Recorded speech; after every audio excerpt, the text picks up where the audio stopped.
سبحانك لا علم لنا إلا ما علمتنا إنك أنت العليم الحكيم.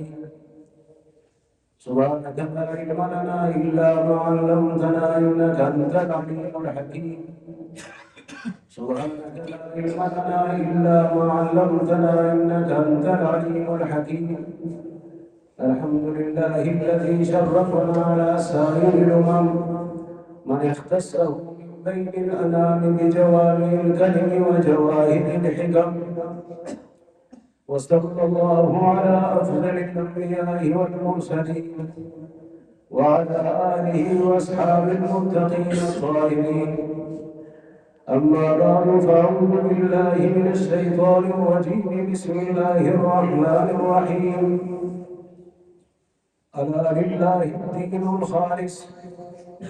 وقال رسول الله صلى الله عليه وسلم: كل أمة يدخلون الجنة إلا من أبى. قيل: من أبى يا رسول الله؟ قال: من أطاعني دخل الجنة ومن عصاني فقد أبى. وقال رسول الله صلى الله عليه وسلم: العيد عيد من خاف وعيد، لا عيد من لبس جديد. اللهم صل على أول كلامنا، اللهم صل على أوسط كلامنا، اللهم صل على آخر كلامنا، وعلى آله وأصحابه المتقين الطاهرين.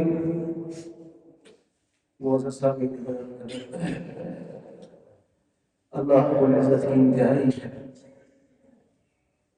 لا یزال مہربانیاں ہیں. اس سال تک اللہ کریم نے ہمیں زندگی جیسی نعمت اور اللہ رب العزت نے صحت جیسی نعمت سے نوازا ہے. یہ اس کی مہربانی ہے. یہ کوئی انسان میں بس کی بات نہیں ہے. ورنہ پچھلے سال ہماری ہی مسجد کے اندر انہی صفوں میں بہت سارے احباب دوست تشریف فرما تھے. آج وہ مٹی کا ڈھیر بن چکی ہے. تو سب سے زیادہ اللہ رب العزت کی نعمت کا جتنا ہم شکر ادا کریں وہ کم ہے. اور دوسری بات کہ اللہ رب العزت نے ہمیں رمضان شریف کی روزوں کی جو توفیق دی ہے یہ بھی اس کی کرم نوازیہ ہے.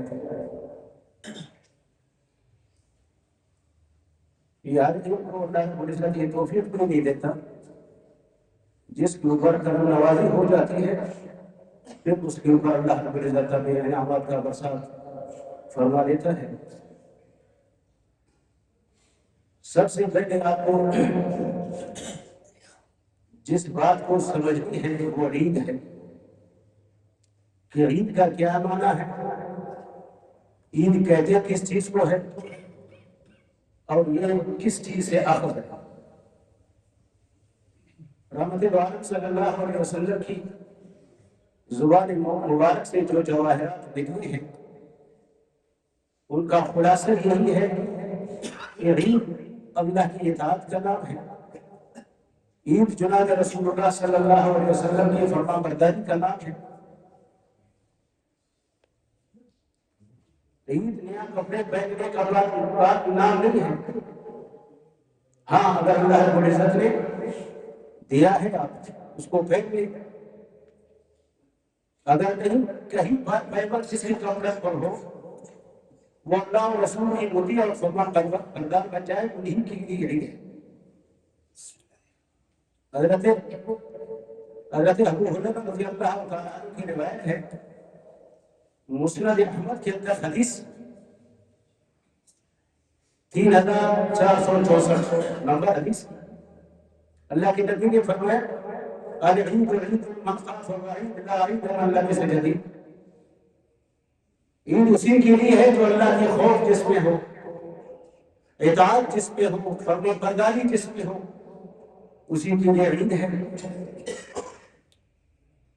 یہاں تک اللہ کے نبی نے فرمایا اگر جس نے روزوں کا مہینہ اس پر گزر چکا ہو وہ بیمار بھی نہ ہو، مسافر بھی نہ ہو، اپنے خباثت باطنی کی وجہ سے اگر اس نے روزہ کھا لیا ہو تو اس کو ہمارے عیدگاہ میں آنے کی اجازت نہیں ہے۔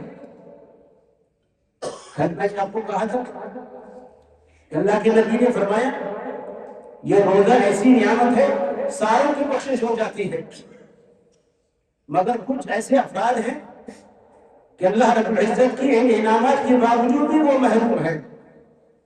ایک ان میں سے روزہ کھانے والے،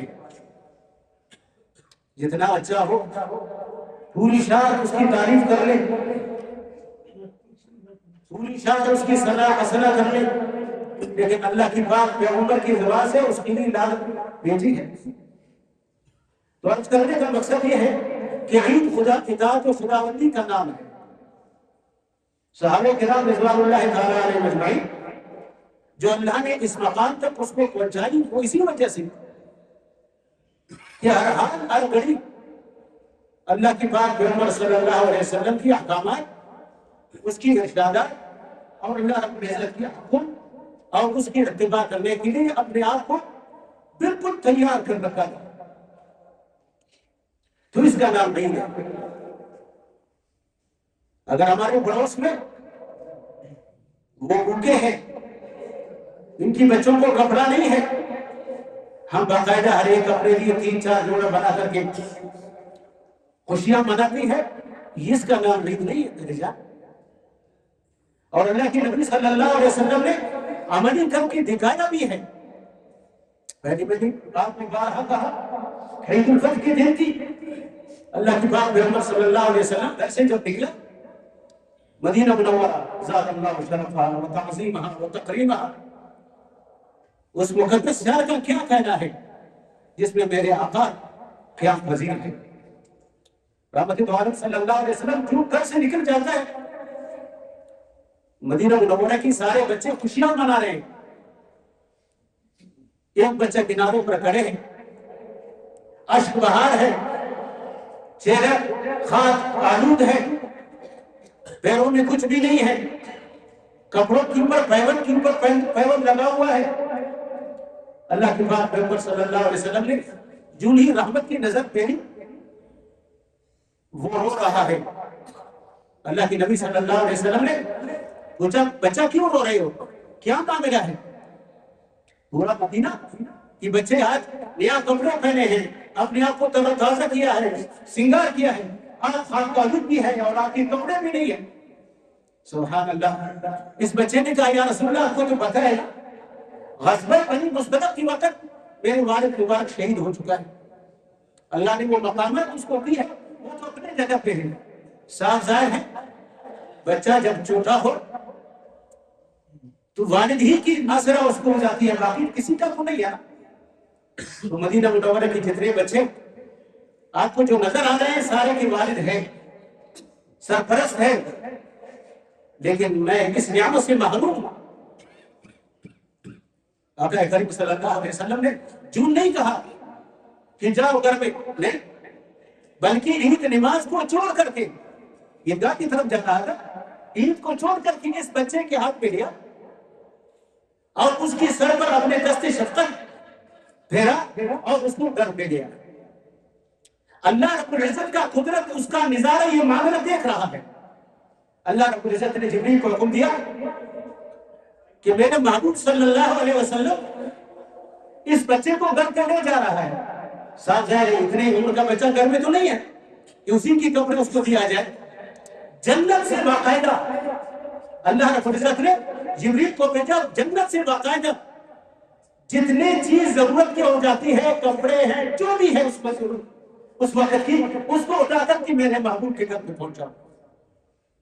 جبریل علیہ السلام نے رب کے حکم کی تعمیم، فرشتہ ہے، لا یعصون اللہ ما امرهم فیفعلون ما یؤمرون، فرشتے اللہ کے حکم کی نافرمانی نہیں کرتے۔ ہم تو انسان ہیں کہ اللہ کے حکم کی نافرمانی کرتے۔ اس نے کہا لبیک ربی، حاضر ہوں۔ جبریل علیہ السلام نے جنت سے کپڑا اٹھایا، اللہ کے نبی صلی اللہ علیہ وسلم کے گھر میں پہنچایا۔ جو بھی اللہ کے نبی صلی اللہ علیہ وسلم دروازے سے اندر داخل ہوا، اما عائشہ صدیقہ رضی اللہ تعالیٰ عنہ کو آواز دی، عائشہ. اس نے کہا لبیک یا رسول اللہ، کیا ہوا؟ آپ تو عیدگاہ کی طرف جا رہے تھے، کیا ضرورت پیش آئی؟ واپس کیوں آ رہے ہو؟ اس نے کہا عجیب سی ماجرا ہے. جو ہی میں گھر سے نکلا، یہ یتیم بچہ غزوہ بنی مستلق کی وقت جس کی والد مبارک شہید ہو چکا ہے، اس کا سہارا اللہ رب العزت کے بغیر کوئی نہیں ہے، اور میں رحمت للعالمین، وما ارسلناک الا رحمت للعالمین، میں رحمت للعالمین ہوں. اللہ نے مجھے رحمت بنا کر کے بھیجا.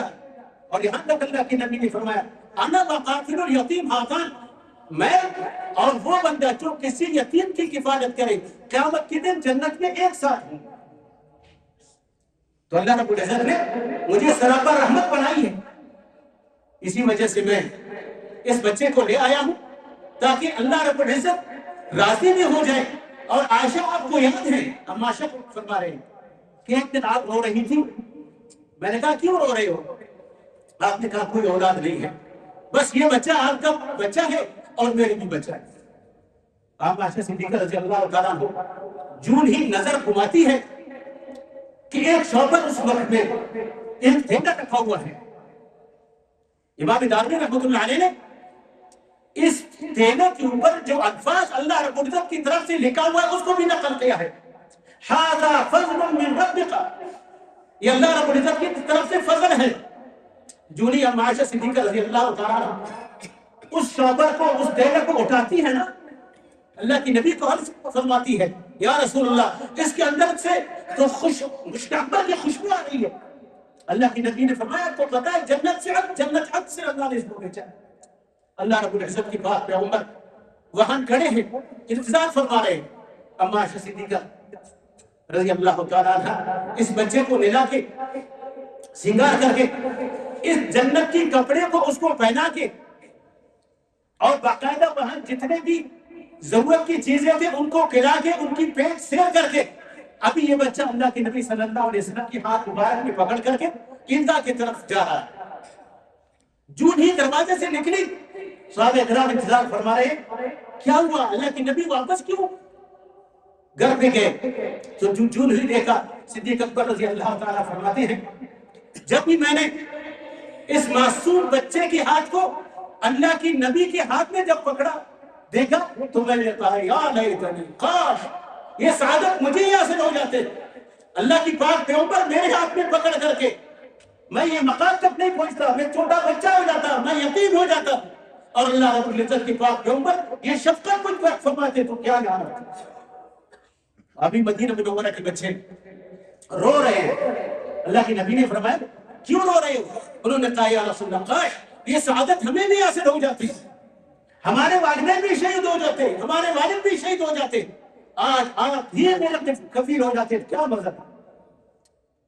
پوری دنیا کو ایک پیغام دے کے دنیا سے چلا کہ ایک دوسرے کی خیرخواہ کرنی ہے. ایک اور دوسرے جو عید کا معنی ہے وہ اللہ رب العزت کی طرف رجوع، سرًا و علانیۃً. جس طرح ہم ایک مجمع کے سامنے وہ گناہ نہیں کرتے، اپنے والد کے سامنے وہ گناہ نہیں کرتے، اپنے بڑے بھائی کے سامنے وہ گناہ نہیں کرتے، کوئی بھی نہ ہو اور ہمارے دل میں ایسی ہی اللہ کی خشیت، اللہ کی خوف جب دل میں آ جاتا ہے اس کو عید کہا جاتا ہے. سرًا و علانیۃً، ظاہر اور باطن، عمل کا ہم مجسمہ بنے. بختیار کافی رحمۃ اللہ علیہ کی واقعہ آپ نے سنا ہوگا، علماء کرام کافی مرتبہ آپ کو بتایا ہوگا. اللہ والا ہے، بہت کامل ولی ہے، 50 لاکھ اس کی مرید ہے. بختیار کافی رحمۃ اللہ علیہ جب موت کا وقت آ جاتا ہے اپنے بیٹے کو، عبداللہ اس کی نام ہے، اس کو وصیت فرماتا ہے بیٹا میں تو ابھی مر رہا ہوں، اور اللہ کے نبی نے فرمایا مومن کی یہ نشانی ہے موت سے پہلے ہی وہ موت کی تیاری کر لیں.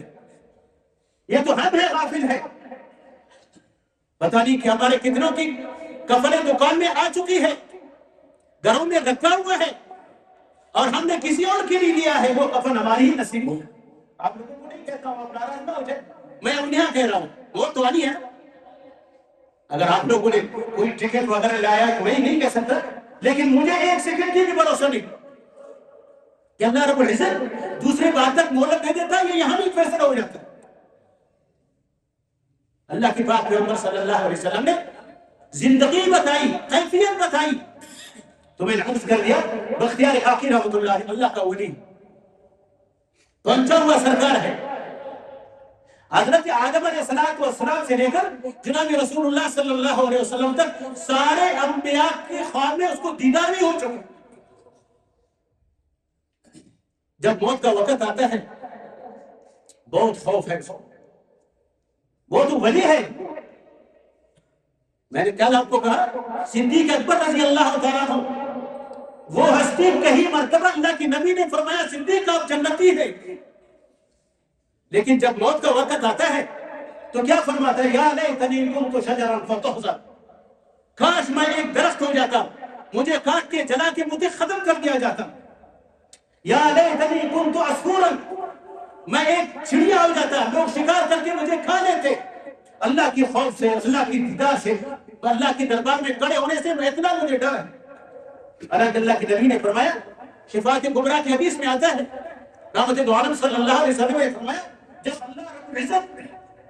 جب اللہ رب العزت قیامت کے دن فیصلہ فرما لیتا ہے تو اللہ کی پاک پیغمبر صلی اللہ علیہ وسلم جا کے اللہ کے دربار میں سجدریز ہو جاتا ہے، الہ العالمین بس فیصلہ ہی کر لے، جنتی جنت کو چلے جائے، جہنمی جہنم کو چلے جائے۔ اللہ کی پاک پیغمبر صلی اللہ علیہ وسلم نے فرمایا کہ اللہ رب العزت مجھے فرماتا ہے ارفع راسک اشفع تشفع، محبوب سر اٹھائے، تیرے جبین مجھے گوارا نہیں ہو جاتے کہ زمین پر رکھا ہوا ہے، بس سفارش کر، تیرے سفارش قبول ہے۔ میں کہتا ہوں الہ العالمین حساب کتاب بھی شروع ہو جائے، جنت والے جنت چلے جائے، جہنمی جہنم پہ چلے جائے، اللہ رب العزت فرماتے ہیں حساب کتاب شروع کرنی ہے، آپ کی امت سے ہی شروع ہوگی، آپ کی امت سے ہی شروع ہوگی۔ اللہ کے نبی نے فرمایا فزعت، مجھے بہت گھبراہٹ کھا جاتا ہے، آدم علیہ السلام کے پاس چلا جاتا ہوں، سارے انبیاء کی چکر لگاتا ہوں، کوئی تیار نہیں ہوتی۔ آخر میرے دل بھی اللہ رب العزت ڈال لیتا ہے کہ صدیق کو اللہ کے دربار میں پیش کروں۔ میں جا کر کے ابو بکر صدیق رضی اللہ تعالیٰ عنہ کے ہاتھ میں پکڑ کے اللہ کی دربار میں لے آتا ہوں، میں کہتا ہوں الہ العالمین اگر حساب لینی ہے تو اس سے لے لیں۔ جب رب کائنات صدیق اکبر کی مبارک کی چہرہ اس کی نظر پڑ جاتا ہے، ویسے تو اللہ پاک ہر جگہ موجود ہے، ہمارے سمجھانے کے لیے اللہ رب العزت کے غصہ ٹھنڈا ہو جاتا ہے۔ اطیعوا اللہ فی النار، اللہ رب العزت فرماتے ہیں یہ وہ ہستی ہے جس کو میں نے جہنم سے آزاد کر دیا۔ میں نے کہا تھا وہ مقدس ہستی جس کو اللہ نبی، اللہ کی پیغمبر نے فرمایا کہ یہ جنتی ہے، وہ موت سے اتنا خوفزدہ ہے، ڈر رہا ہے کہ قیامت کے دن کیا ہوگی، ہم تو جری ہیں۔ تو میں نے عرض کر دیا اللہ والوں کی عادات دیکھیں، اس کی واقعات آپ جب پڑھو گے نا ایمان تازہ ہو جاتی ہے۔ بختیار کاکی رحمۃ اللہ علیہ کا میں نے کہا موت کی منظر سے اتنا خوف ہے اس کو، اپنے بیٹے عبداللہ کو وصیت کرتا ہے بیٹا میں دنیا سے جا رہا ہوں، مجھے ملک الموت نظر آ رہا ہے۔ اللہ کے نبی نے فرمایا جب نیک انسان دنیا سے چلنے کا وقت ہو جاتا ہے اللہ رب العزت اس کو ملک الموت کو دکھا دیتا ہے، فرشتے دیکھ لیتے ہیں اس کو، فرشتوں کو وہ دیکھ لیتا ہے، وہ خوبصورت رومان اللہ رب العزت کی طرف سے جو اس کو انعام دیا گیا ہے اس کو وہ دیکھ لیتا ہے، اس کی روح کو اس میں لپیٹ کر کے اللہ کی دربار کو اس کو پہنچاتا ہے۔ بختیار کاکی رحمۃ اللہ علیہ جب یہ منظر کو پہنچا اپنے بیٹے کو وصیت کی، بیٹا ایک میری وصیت ہے، میرے جنازہ وہ بندہ پڑھے جس میں 4 عادتیں ہوں، ہر ایک کو میرے جنازہ پڑھنے کی اجازت دی۔ بختیار کاکی رحمۃ اللہ علیہ فرماتے ہیں میرے جنازہ وہ پڑھے جس میں 4 عادتیں ہوں، پھر وہ میرے جنازہ پڑھے۔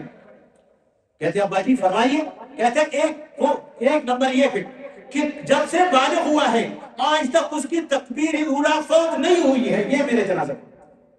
ارادیان کی بالغ میں سنیں، نماز نہ، فرض نہ، قضائی نہ، تکبیر اولیٰ نہ فوت نہ کرے، میرے جنازہ وہ پڑھے جس کا زندگی میں تکبیر اولیٰ فوت نہیں ہوا ہے، ایک۔ اور دوسری اس کی نظر کبھی کسی غیر مورد پہ پڑا بھی نہیں ہے، یہ 2۔ اور تیسرا شرط یہ ہے کہ اس کی تہجد کبھی قضا نہیں ہو، اور چوتھی شرط جو سنت غیر موقدہ ہے عصر سے پہلے، اللہ کے نبی نے فرمایا کہ جو بندہ عصر سے پہلے، یعنی آپ مسجد پہ آئے، عصر کی نماز کی وقت ابھی نہیں، 10-5 منٹ پڑھا ہوا تھا، آپ کھڑے ہو کر کے 4 رکعت پڑھی، اللہ کے نبی صلی اللہ علیہ وسلم نے فرمایا یہ جنت کے حور و غلمان سے بھی بہترین ہے، سنت غیر موقدہ ہے۔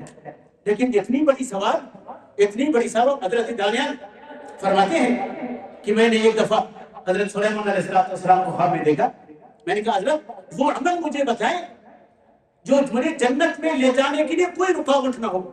تو کہتے ہیں حضرت نے مجھے فرمایا کہ عصر سے پہلے 4 رکعت جو سنت غیر مقیدہ ہے اس کی پابندی کرنا اللہ پر جنت لے جاتا ہے۔ تو حضرت جی نے فرمایا کہ چوتھی شرط یہ ہے کہ اس کی عصر سے پہلے جو 4 سنتیں ہیں غیر موقدہ وہ بھی زندگی پر قضا نہیں ہوا ہو، یہی بندہ میرے جنازے میں جب دنیا سے رخصت ہو جاتا ہے، اس کے بیٹے اٹھ کر کے مریدین شاگردوں کو کہا جاتا ہے، کہتے ہیں کہ میرے والد نے ایک وصیت کی ہے، میں آپ کے ساتھ اس کو پیش کر لیتا ہوں، اور اس نے یہ بھی کہا ہے کہ جب میرے روح نکل جائے پھر یہ لوگوں کو بتائے۔ یہ 4 شرط اس کے اندر ہے، وہ میرے باپ کی جنازہ پڑھنے کی اہل ہے، اور نہ کسی کو اجازت نہیں میرے والد کی جنازہ کا پڑھنے کی۔ لاکھوں کا مجمع ہے، کسی کو جرأت نہیں ہوئی۔ تاریخ نے لکھا ہے کہ 3 دن مسلسل حضرت بختیار کاکی رحمۃ اللہ علیہ کی جنازہ پڑھا رہا، کوئی ایسے بندے نہیں ہیں۔ اس وقت پاکستان، ہندوستان، یہ افغانستان، سمرقند، یہ سارے ایک ہی تھے۔ بادشاہ وقت نے شمس الدین التمش، یہ اس وقت کی بادشاہ وقت ہے، اس نے سرکاری خرچے پر گھوڑے دوڑایا، لوگوں کو کہا جاؤ اللہ والوں کو دیکھو، شاید کہیں اس طرح اللہ والے پیدا ہو۔ حضرت کی جنازہ پڑا ہوا ہے، میرے استاد ہے، بادشاہ وقت کہتے ہیں میرے استاد ہے۔ 3 دن کے بعد سارے قافلہ آ گئے، اس نے کہا پورے ملک کو ہم نے گھما، کوئی ایسے بندہ مجھے نظر نہیں آیا، کوئی ایسے بندہ مجھے نظر نہیں آیا کہ جس کے اندر یہ 4 شرائط ہو۔ ہاں بہت سارے لوگ ایسے ہیں کہ تہجد کی تو پابند ہو چکی ہے لیکن نظر کا حفاظت نہیں ہوا۔ ہاں ایسے 2 شرطیں ہیں اس میں، نظر کی بھی حفاظت ہو چکی ہے، تہجد کا بھی پابند ہے، لیکن سنت غیر موقدہ کا اہتمام نہیں ہوا ہے۔ بہرحال سبحان اللہ، آپ اندازہ لگائیں 3 دن کے بعد شمس التبش جو بادشاہ وقت ہے وہ خود آگے ہو جاتا ہے، وہ خود آگے ہو جاتا ہے۔ تاریخ والے نے کہا کہ 5 لاکھ کا مجمع وہاں کھڑا تھا، اس نے اعلان کر دیا، بادشاہ وقت نے اعلان کر دیا کہ جب سے میں بالغ ہو چکا ہوں میرے تاجر قضا نہیں ہوا ہے، میرے تکبیر ولا فوق نہیں ہوئی ہے، میرے نظر کسی کے اوپر جھکا نہیں ہے، اور میرے سنت موقدہ کی نماز بھی قضا نہیں ہے۔ ابھی اس وقت بادشاہ وقت نے روا، حضرت کی لاش پڑی ہوئی ہے، کہتے ہیں اللہ تجھ پر رحم کرے، اللہ تجھ پر رحم کرے، یہ میرے اور میرے رب کا ایک راز تھا، آج تک میں نے کسی کو نہیں بتایا تھا، آپ نے یہ راز بھی لوگوں کے اوپر فاش کر۔ فرض کرنے کا مقصد یہ ہے کہ یہ سعادت کی ایام ہیں۔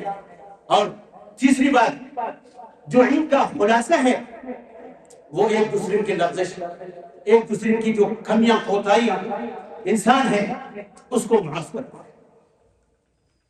بھائی سے ناراض ہے، چچازاد ایک دوسرے سے ناراض ہے، خالازاد ایک دوسرے سے ناراض ہے، ہمسائے سے ناراض ہے، گلی والے ناراض ہیں، شہر و محلہ والے ناراض ہیں ایک دوسرے سے۔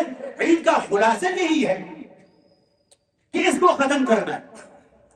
اور اللہ رب العزت، اللہ کے نبی نے فرمایا، حدیث قدسی ہے، رب العالمین صلی اللہ علیہ وسلم نے فرمایا الہ العالمین اس بندے پر خصوصی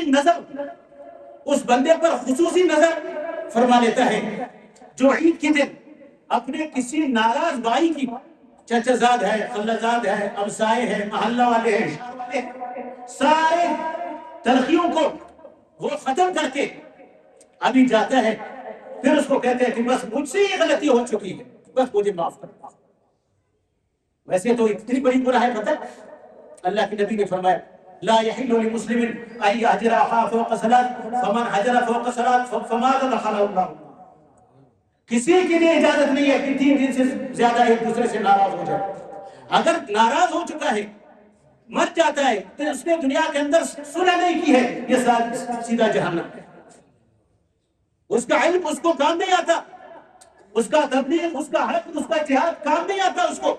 اللہ کی نبی کی ارشاد ہے، میں نہیں کہہ رہا، بخاری کے اندر روایت موجود ہے، فمات ادخلہ اللہ النار، اگر اسی درمیان میں وہ مر جاتا ہے اللہ اس کو ڈائریکٹ جہنم میں لے جاتا ہے.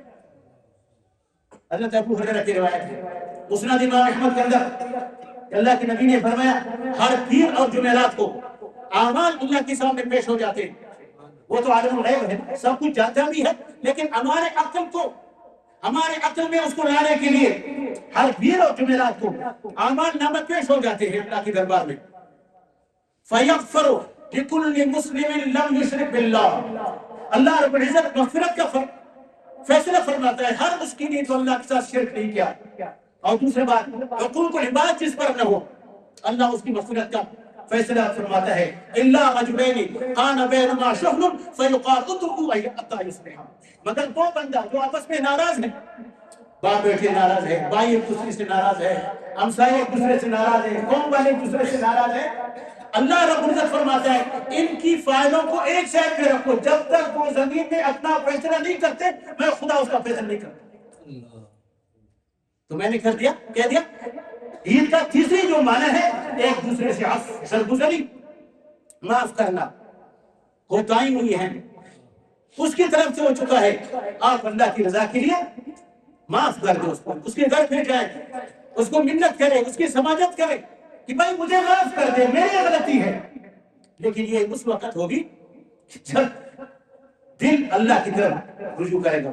ایک تو ہماری سرکش دل ہے، ہم کہتے ہیں نا کہ گھنے پاس دا گھنے والا کہ گھنے پاس شیطان جب پڑے انا خیر منہ ایجوال. اللہ رب العزت اس کو کہا کہ جاؤ قیامت تک آپ لعنت کی.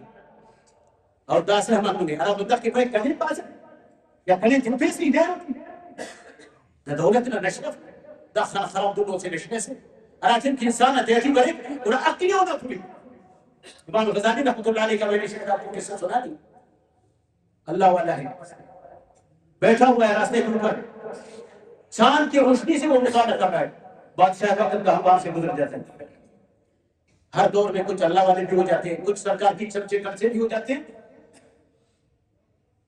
تو وہی سرکار کی چمچوں نے کہا بادشاہ وقت کو کہ آپ کی حکومت میں رہتے ہیں، آپ ہی کے خرچے سے پورا مدرسہ اس کا چل رہا ہے. اس وقت میں یہی تھا کہ مدارس کو باقاعدہ حکومت ہی چلاتے تھے.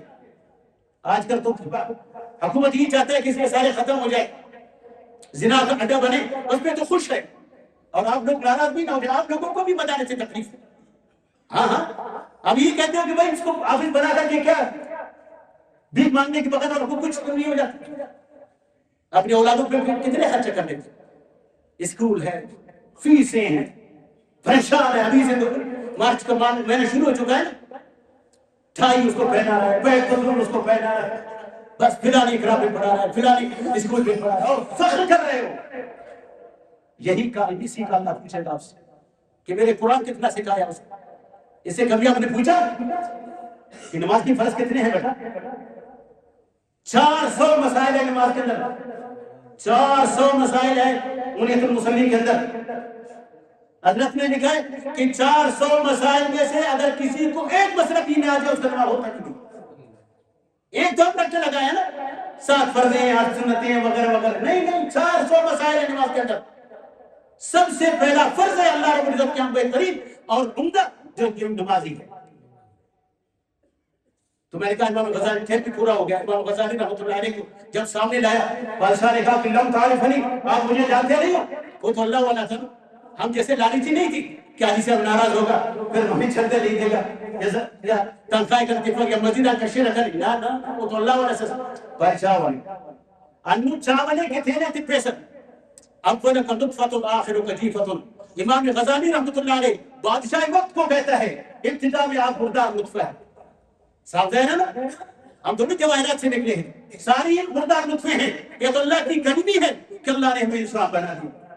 اور آخر میں جیفہ چاہتے دودھ ڈبا انا جی کنسیانا نہ پیش کریں وہ دیا نہ امیر نہ ملک نہ ابا نہ علی صاحب نہ مفتی صاحب نہ فلانی صاحب میت تے ار کو اٹھا کم بس ختم اور دنیا نے تھتی کی رینگنگ اٹھ بادشاہ دبتی پا امام غزالی کی پھر نہ زندگاریاں پھول سبحان اللہ بادشاہ وقت بھی اللہ والا تھا اس نے کہا کہ واقعتاً تعریف علی حقا آپ نے واقعتاً مجھے پہچان لیا جب پورا اٹھ گیا سوا کا ہم نے ٹھیک دیا تھا برحال بارش بھی ہے تو ابھی نماز پڑھیں گے اس کے بعد خطبہ ہوگی اس کے بعد دعا ہوگی پھر انشاءاللہ دعا مارے نہ